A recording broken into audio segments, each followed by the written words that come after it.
السلام علیکم ورحمۃ اللہ وبرکاتہ۔ کہتے ہیں کہ بنی اسرائیل میں ایک شخص تھا جس کی بیوی نہایت حسین تھی، جس پر وہ شخص فریفتہ تھا۔ جب اس عورت کا انتقال ہو گیا تو اس شخص کو بڑا دکھ ہوا اور ایک مدت تک وہ اس عورت کی قبر پر بیٹھا روتا رہا۔ اتفاقاً حضرت عیسیٰ علیہ السلام کا ادھر سے گزر ہوا تو انہوں نے اس شخص کو پریشان حال دیکھ کر اس کا سبب معلوم کیا۔ جب اس شخص نے اپنا واقعہ بیان کیا تو حضرت عیسیٰ علیہ السلام نے دریافت فرمایا کہ کیا تو چاہتا ہے کہ میں اس کو تیرے لیے زندہ کر دوں؟ اس نے عرض کیا کہ ہاں حضور، میں یہی چاہتا ہوں۔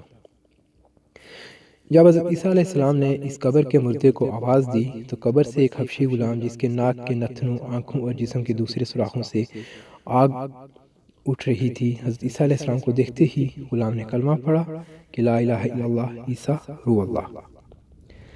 اس شخص نے یہ دیکھ کر عرض کیا حضور، مجھ سے غلطی ہو گئی، میری بیوی کی قبر تو دوسری ہے۔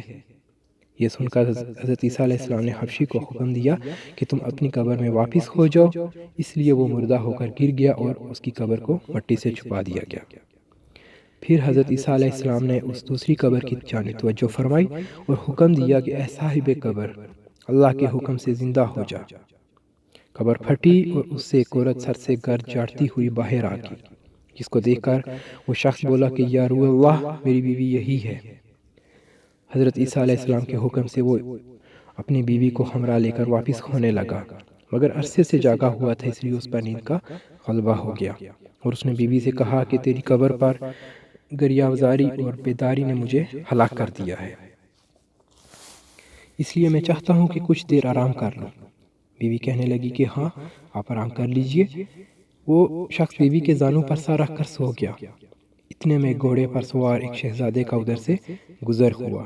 وہ اپنے زمانے کا یکتا حسین تھا، جس کو دیکھ کر شہزادی از خود فریفتہ ہو گئی۔ جس کو دیکھ کر اس شخص کی بیوی وہ از خود فریفتہ ہو گئی اور اس کا دل قابو میں نہ رہا۔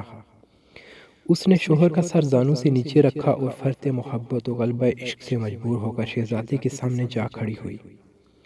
ادھر جیسے ہی شہزادے کی نظر اس پر پڑی، وہ بھی اس کو دیکھ کر اس پر فریفتہ ہو گیا اور عورت کی خواہش پر اس کو اپنے گھوڑے پر بٹھا کر لے گیا۔ اس کے شوہر نے بیدار ہو کر جب اپنی بیوی کو نہ پایا تو نہایت پریشان ہوا اور اس کے ملنے کی تدبیر سوچنے لگا۔ سوچتے سوچتے آخر اس کے نشان قدم پر چل کر اپنی بیوی کو تلاش کر لیا، جو شہزادے کے پاس پہنچ چکی تھی۔ اس کو دیکھ کر اس شخص نے شہزادے سے عرض کیا کہ حضور، یہ میری بیوی ہے، آپ اس کو چھوڑ دیجئے۔ ابھی شہزادہ کچھ کہنے بھی نہ پایا تھا کہ اس عورت نے کہا میں تیری بیوی نہیں ہوں بلکہ شہزادے کی لونڈی ہوں۔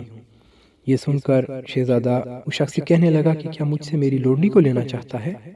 اس نے کہا خدا کی قسم، میری بیوی ہے، جس کو میرے سردار حضرت عیسیٰ علیہ السلام نے مرنے کے بعد میرے لیے زندہ کیا ہے۔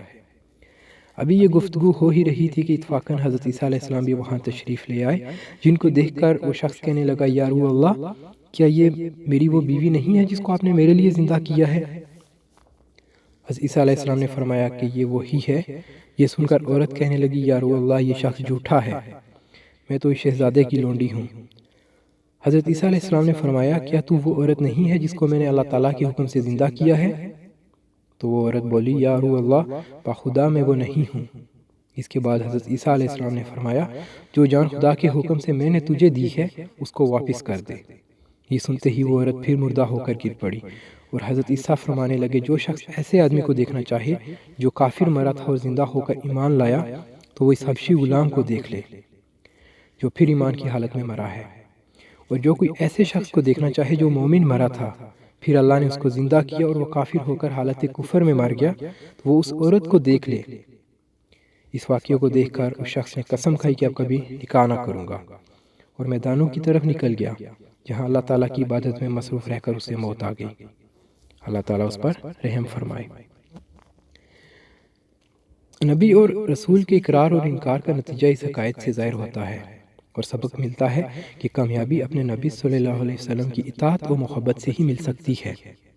اس لیے ہمیں بھی چاہیے کہ ہر حال میں اپنے نبی صلی اللہ علیہ وسلم کی اطاعت کو سامنے رکھیں، چاہے دل مانے یا نہ مانے، لیکن نبی کریم صلی اللہ علیہ وسلم کے طریقوں کو لازمی اپنایا جائے۔